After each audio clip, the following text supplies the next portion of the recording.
Bong ni tôi ban tu sắm có tiền mà ban tu sắm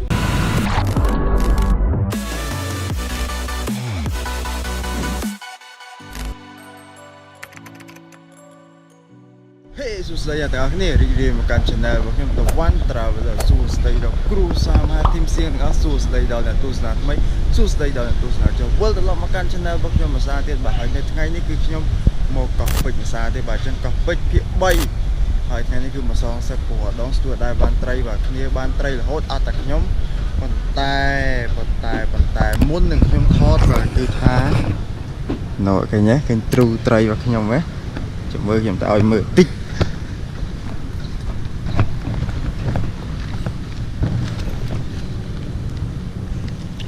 អូហូបាទគឺបានពោមួយបាទមិញបាទចូលពោបានមួយហើយ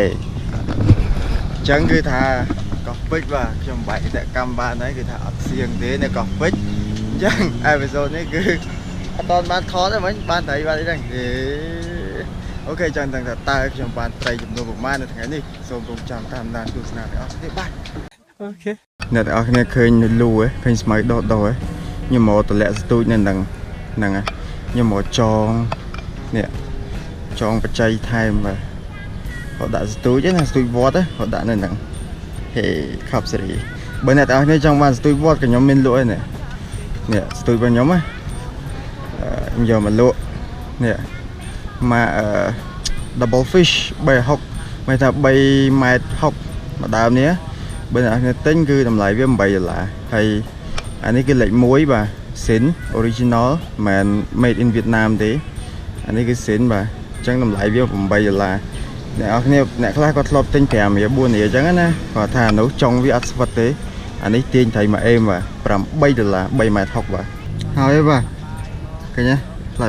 3ដាក់នេះថ្ងៃហ្នឹងដាក់ចង្រិតស៊ីពោមិនស៊ីចង្រិតទេណានុយអត់លេងនេះអប់ទេនេះ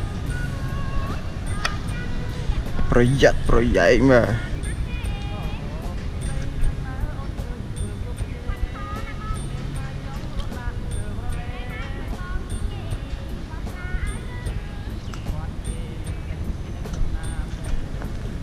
លោកវាយទឹកពាក់ខ្ញុំសឹងហើយដាក់យូរហើយ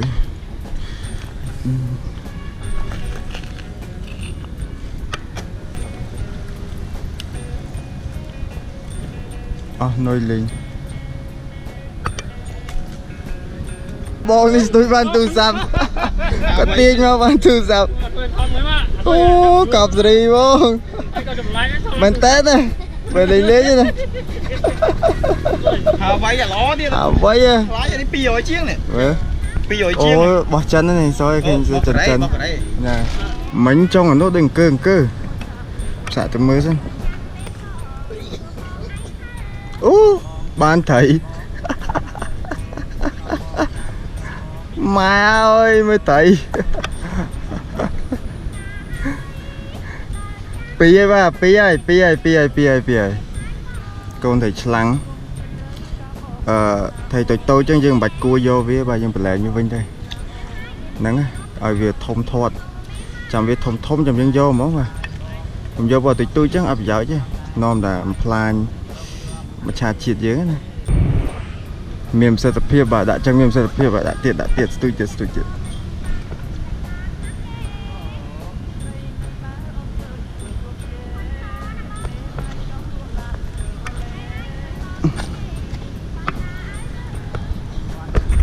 បងនៅក្រោយមិញបាទ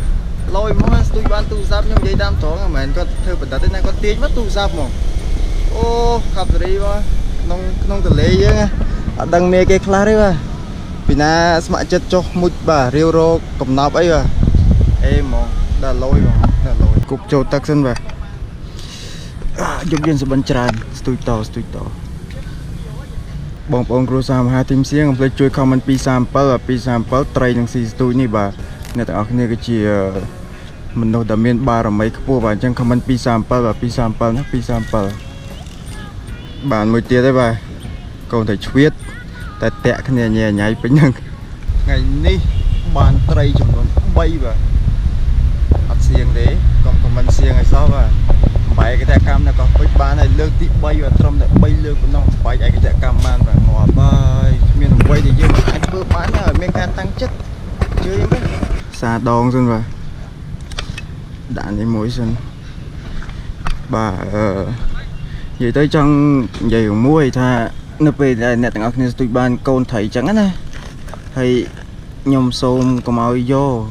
ពេលស្ទូចបានកូនត្រីសូមអ្នកទាំងអស់គ្នាប្រឡែងវាទៅពួកអីវាជាកូនវាមិនមែនជាមេទេអញ្ចឹងអ្នកគ្នាយកវាមកក៏អត់មានប្រយោជន៍អីដែរហូបអីបើវាទូចឹងអីហ្នឹងអញ្ចឹងអ្នកទាំងអស់គ្នាប្រឡែងវាទៅដើម្បីវាធំធាត់បកកំណើតតពូចឹងណាហ្នឹងហើយពេលអ្នកទាំងអស់គ្នាប្រឡែងវាគឺអ្នកទាំងអស់គ្នាទៅគិតថាវាគឺយើងជួយហ្នឹងជួយជាតិយើងទេយើងមិនជួយពីណាគេទេបើជាតិយើងមច្ឆាជាតិយើងនៅច្រើនហ្នឹងវាជាតិយើងក៏វាមិនខ្វះត្រីហូបដែរណាចឹងអរគុណច្រើនមែនតើបាទអញ្ចឹងបើសិនអ្នកនរគ្នាពេលស្ទូចបានកូនត្រីប្រឡែងកូនត្រីបាទគឺអ្នកនរគ្នាទទួលបានការគោរពនិងអរគុណពីខ្ញុំជាពិសេសបាទអរគុណច្រើនដាច់អស់ពីឈុតបដោយអេដាច់អស់សំណល់ពីហើយអូជាប់អីនេះជាប់អីហើយអូជាប់សម្រាមអូបានត្រីតាឆ្វៀតមួយឆ្វៀតប៉ុណ្ណឹងមិនម៉មប៉ុណ្ណឹងម៉មអានោះទូចពេកអានេះម៉មនេះ4ត្រីបាទ4មិញញាក់ទៀតបាទខឹកប៉ុន្តែខ្ញុំគិតថាដូចជាសម្រាមច្រើនជាង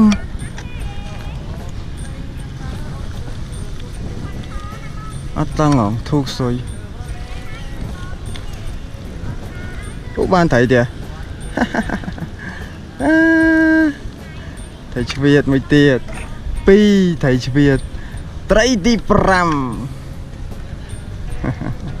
អរគុណសម្រាប់ការតាមដានទស្សនាបាទនៅអេពីសូតនេះគឺបានត្រីចំនួន5បាទគឺមិនសៀងទេអញ្ចឹងអ្នកទស្សនារបស់ខ្ញុំទាំងអស់សង្ឃឹមថាអ្នកទាំងអស់គ្នាមានមោទនភាពលើខ្ញុំបាទ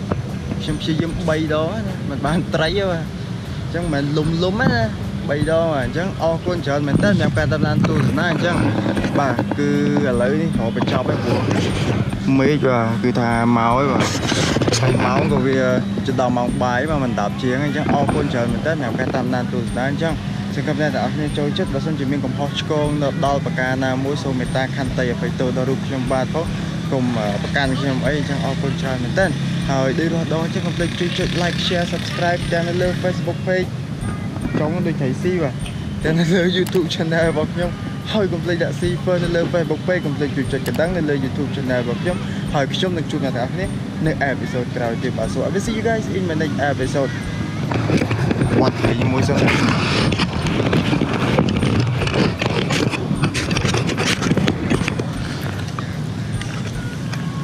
អូថៃតាក់បាទ